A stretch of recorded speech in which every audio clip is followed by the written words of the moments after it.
I'm Brandon Johnson, and you're watching Living Eco. LivingEco.com, too. You never know. Possibilities are endless. Hey, Brandon. How are you? I'm nice fantastic. to meet you. Great to meet you. Great. Too. What brings you out here to the Global Green Pre-Oscar Party, I Brandon? came out to the Global Green Pre-Oscar Party because I want to know what the latest and greatest in 2011 is in being part of the solution, not the problem. I want to educate myself. I want to be able to spread that around. I want to know what I'm talking about. I don't want to talk about stuff I don't know. Okay. But, I mean, if you can see over here, Los Angeles has got a C-. What's that about? You know, How has your behavior changed perhaps this past year in terms of going more green? Sure. The biggest thing, and something that I did tonight, was I walked here. I live relatively close, so I was able to just put the leave the keys at home. I walked here whenever I can. I'm going to ride my bike. I'm going to rollerblade or skateboard or whatever I can. If I can carpool, I'm going to do that. I'm a very active person. I like to be outside as much as I can. So I think that's the big thing, and certainly to cut down on the emissions and stuff. Leave the car at home. I mean, yeah, I'm in Los Angeles. I needed to get to A to B, but get out, take care of yourself and the environment at the same time. Now, on the sets of your show, is there a lot of plastic being used?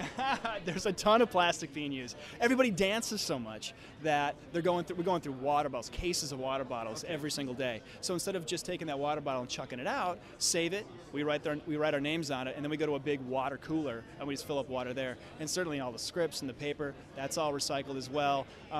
Moving into more of an organic lifestyle too, cutting back on the sweets. We're just trying to pump these kids with great morals and values and just instincts from the get-go.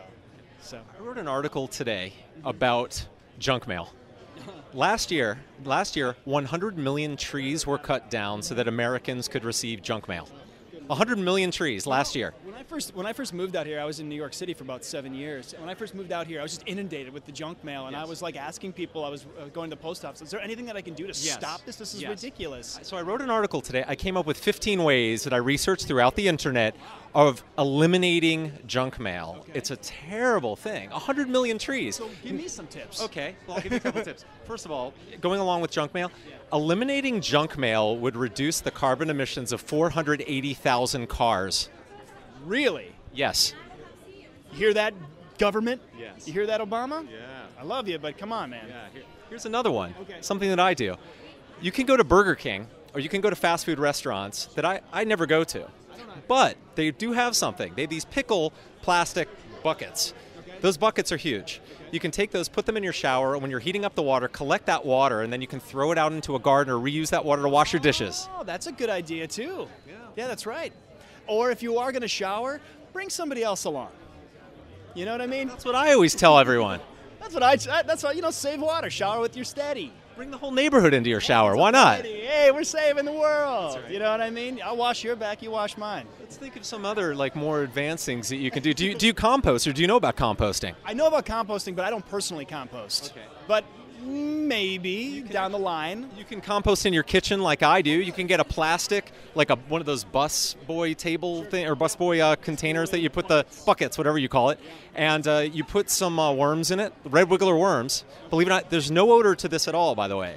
Yes. And I actually taught Kevin McHale in another video on Glee how to compost. No way. Yes, and what you do is basically you get this bucket, you poke some holes in it, you put some worms in, you put some wet newspapers on the bottom, you put some worms on top of the wet newspapers, then you put in some soil to get some microbes in there, and then you put some dry newspapers on the top, then just start throwing if you cut up a carrot and you don't eat the stem, you throw that in the banana peels. They love banana peels. Yeah, they love them. I'm big on potassium. I eat a lot of bananas. So I have almost no garbage these days. All my garbage becomes compost.